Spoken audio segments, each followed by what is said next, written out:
ఇది ಯಾವ బ్రీడ్ వస్తుందా? ఇది ఓస్టన్ వస్తుంది, అది హెచ్ఎఫ్, ఇది ఓలిస్టన్. రొమ్ములు కొంచెం బ్లాక్ అండ్ వైట్ ఉంటే ఓలిస్టన్, ఇది పక్క వైట్ ఉంటే హెచ్ఎఫ్. మీరు ఫీడ్ కన్నా మీరే చేసుకుంటారు అని చెప్తారు? చేసుకుంటాము, చేసుకుంటే తక్కువ పడుతుంది మనకి. మనం చేసుకుంటే నాజూకు ఉంటుంది. అది 5 కేజీలు పెట్టి 4 కేజీలు పెట్టచ్చు. ఫుడ్ కడుపు ఇన్స్పెక్షన్ వేయలేదు, బేదలు వేయలేదు, మట్టి ఉండలేదు.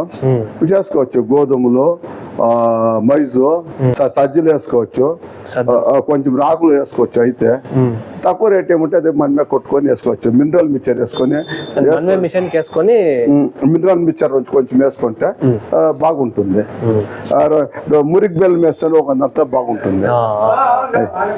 అదేం రేట్ చెప్తారా? ఇది ఇది అంతే, సేమ్ సేమ్ సేమ్ సేమ్ ఒకే, అన్ని ఒకే రేట్ అంతా. ఈ 3 ఒకే రేట్, ఇవి రేట్ లేరా? ఇది 1.30 అవుతుంది. అవును. అవును.